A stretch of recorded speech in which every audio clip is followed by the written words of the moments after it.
From the BBC World Service, in association with ABC and All India Radio, this is Stumped. Hello and welcome to Stumped, your intercontinental hit of news, features and debate from the quirky world of cricket. I'm Alison Mitchell in London, back after a lovely week on the North Cornwall coast. Well, thank the guys for standing in my absence. But yeah, it was lovely to spend a bit of time near a beach, not quite as warm as some of those beaches that I've experienced in Australia in the last few years, but it was bright. It was lovely to have a little bit of family time around the Easter period. And then coming back, and there's plenty of excitement building already, what with the announcement of the men's Ashes squad coming out for the Aussies. Absolutely, Ali. Yeah, Brett Sprigg here in Sydney, where again I'm filling in for Jim Maxwell, and plenty of excitement here this week around that squad and the surprises, of course. Some players missing out. Another reminder, of course, it's only 6 weeks away. The ones that did miss out still have county cricket to put their name forward. There are a few Aussies getting around there, as well as in the IPL, of course. We can't forget that either, where Cameron Green put his name back up in lights a few days ago. So it's an exciting time for sure. Hello, this is Charu Sharma for All India Radio. Just back in Bangalore after a trip to New Delhi, where the DC squad of the WPL put 3 players together, and we had a wonderful chat. Shikha Pandey, you may remember, we had a chat with her on Stumped earlier on. We also had Tanya Bhatia, their little keeper, and this wonderful young bat that you will know who does wonderful things for India, including, of course, winning the Under-19 World Cup. And we also had Ms. Varma with us. And what was really fabulous and pleasantly surprising was how well they spoke. The program was much more about their journeys and not so much about cricket as such or the technicalities of it. They were delightful. What a shame, though, that DC are in the IPL off to a horrendous start. But, the action continues and some of it's quite riveting. Yeah, it is, Charu, isn't it? And those girls all have great stories to tell. So that must have been really, really interesting. Brett, great to have you on the show as well. Now, we're going to start this week with the famous yellow book. Now, this is the 160th Wisden Almanack, which has been published this week. It chronicles the last 12 months in cricket.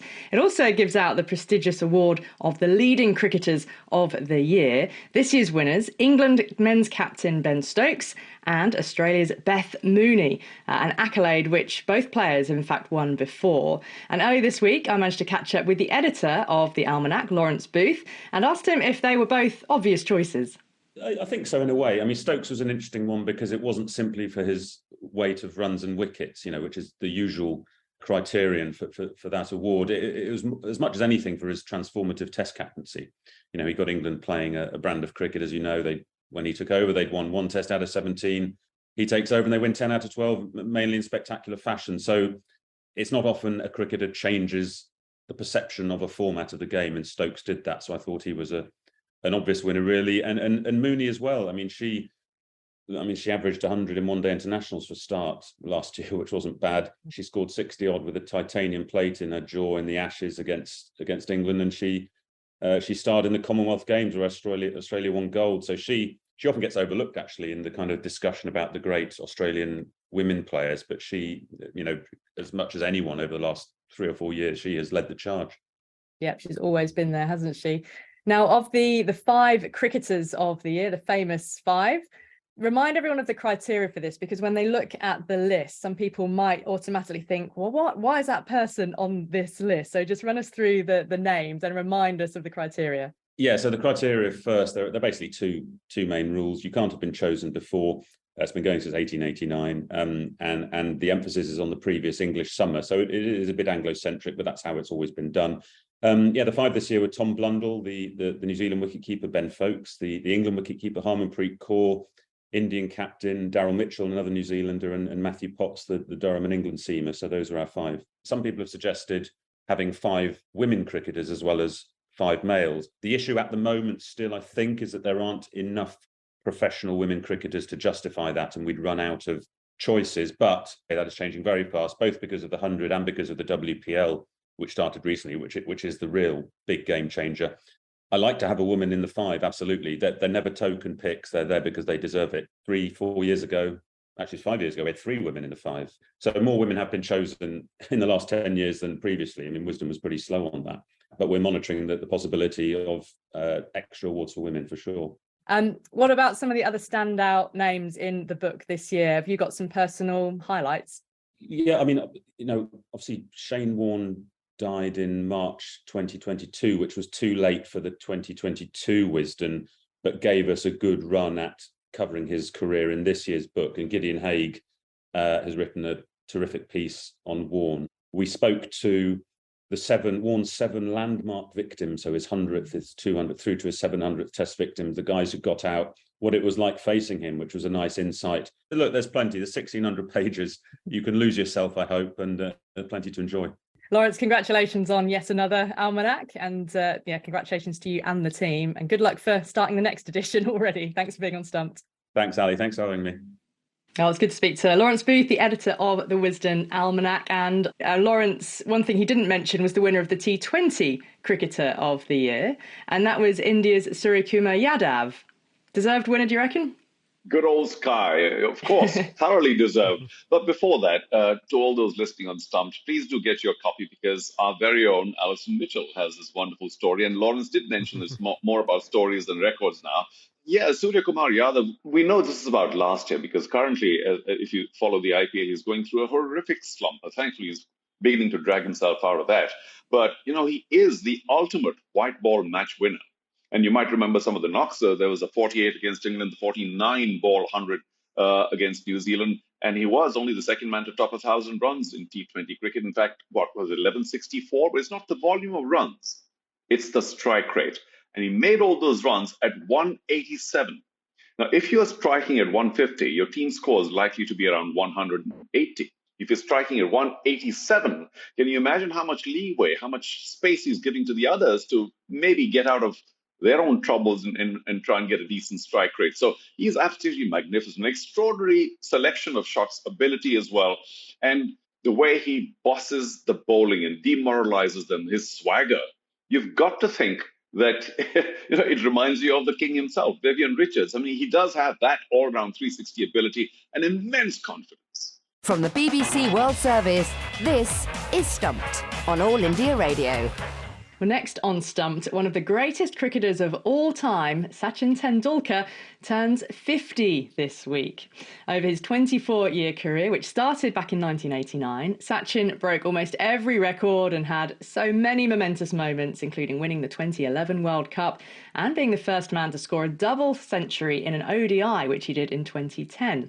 Now, later this year, when India hosts the Cricket World Cup, a statue of the great man is expected to be unveiled at the Wankhede Stadium. And I was very lucky to speak to him in 2014. That was a year after his retirement. That was when he was 40. And there he told me that his standout moment of his career was back in 2008. Also happens to be one of my most standout memories of him, because I was there to cover that match as well, when he scored a century in the second innings to help India win the match. It was right after the Mumbai terror attack.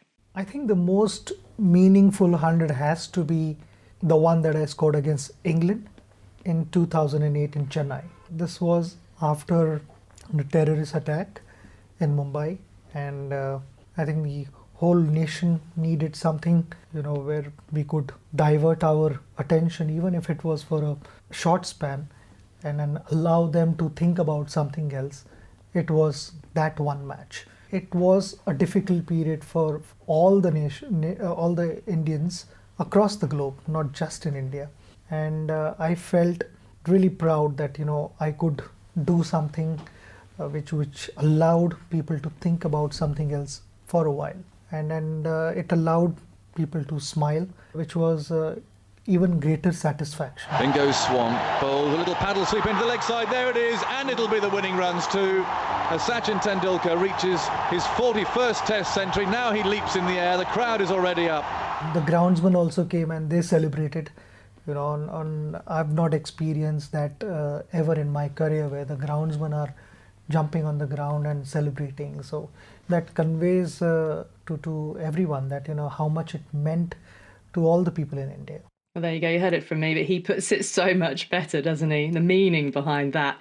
What are your memories then, Brett and Charu? Then any particular ones of the birthday boy? Charu, if we start with you. Well, I don't know. You want to start with Brett? Because I could take a few hours.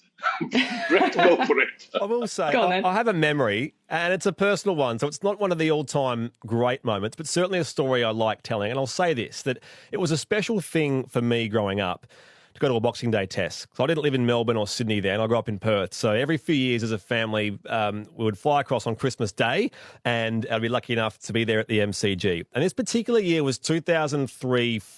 Sourav Ganguly's touring Indian team, and what was also Steve Waugh's last series. Kind of a forgotten era for Aussie cricket. There were long-term injuries and Shane Warne's post-World Cup drug suspension and all the rest of it. So Australia has an understrength team, and their bowling attack, I recall, included Nathan Bracken and Brad Williams.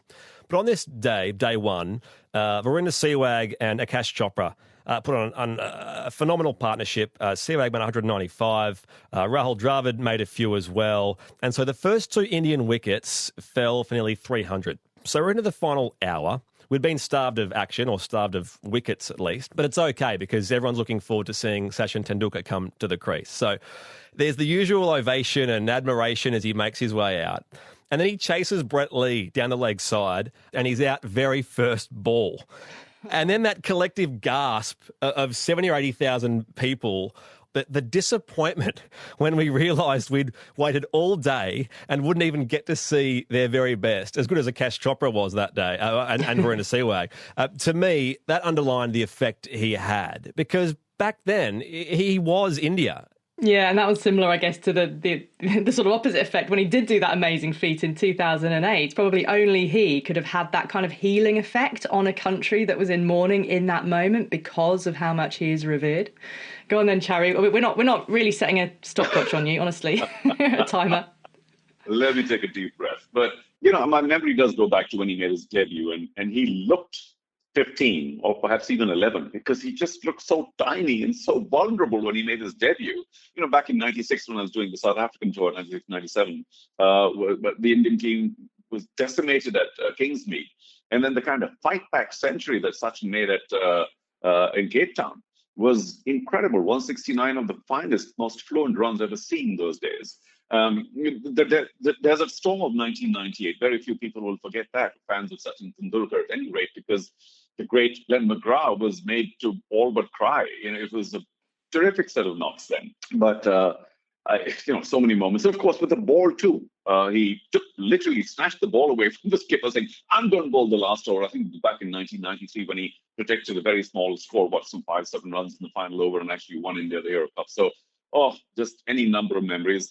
He did conduct himself, considering the weight of just more than 1 billion people, really well throughout his career. Charu, I just wonder, when it comes to Sachin, what expectations do you think the Indian public had for him, for what he would do in retirement? Do you think that people thought that he might go into coaching? We see him as a team mentor with Mumbai Indians, but, do you think people wanted him to be a coach and be more present, or to do something with the Indian national team? I'm not so sure about the numbers there. Some might have, but not the bulk of the people. I think they just rejoiced and cherished his performances on the cricket field rather than as a support staff team member. The effect that he had on Indian cricket, of course, was, as you mentioned, exemplified in that, and as he mentioned, the Chennai Test match in 2008. But having recently had a chat last night with Shafali Verma, she mentioned very clearly that her father said he only watched cricket because of Sachin. Like so many other millions, he said once he was out, television off, and Shafali said, that struck a chord with me. She said, that's what I want to be. The one person that people come to see this the match at the stadium, or of course on the television on. So just a quick sidelight there. But I think Sachin's also smart enough earlier in his career to not want to be the captain very long, because his advisors perhaps did suggest to him that, you would be celebrated for your batting, for your genius in that area, rather than as a captain who sometimes will lose matches because the rest of the team may not perform to ability. So he quickly realized that and said, I don't want to be responsible for the rest of my team. However, it might have a shade of negative thought there. And similarly with coaching, I think Sachin is smart enough to know that as a coach, you can't really deeply influence the result of the game. It depends on the players out there. And maybe he has deliberately, consciously kept away from being directly responsible for the fortunes of any team, be it Mumbai Indians or whatever. Being a mentor is different.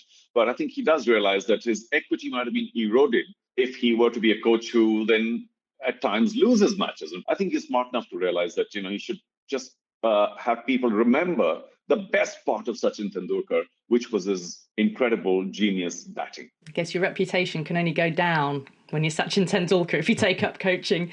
What about his son, Charu? Because Arjun Tendulkar made his IPL debut for the Mumbai Indians in the last week. So the Tendulkars are the first father and son duo to play in the IPL. I had a look at how he got on, conceded 17 runs in his 2 overs. In his second match, he managed to take his maiden IPL wicket. I mean, how's that been received and how much attention is on him as the son of Sachin Tendulkar? The pressure was enormous on young Tendulkar. But, as he went along, I think he was honest enough to realize what his caliber was and what his own internal assessment was.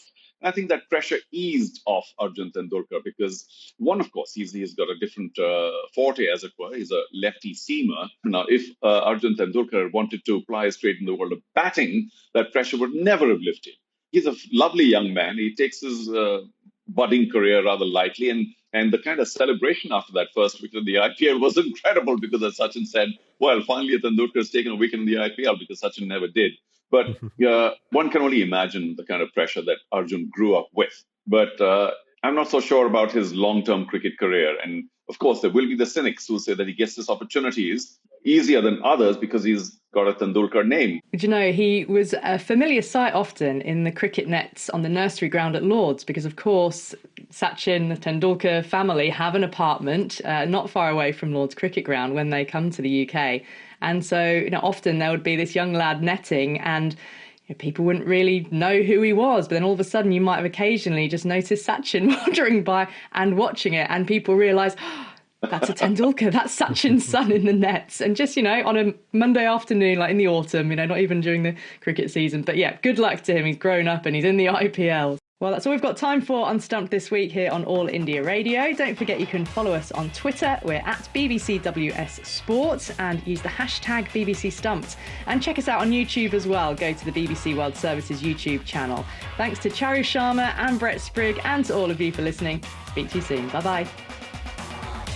Stumped is a BBC sport production for the BBC World Service in association with the Australian Broadcasting Corporation and All India Radio.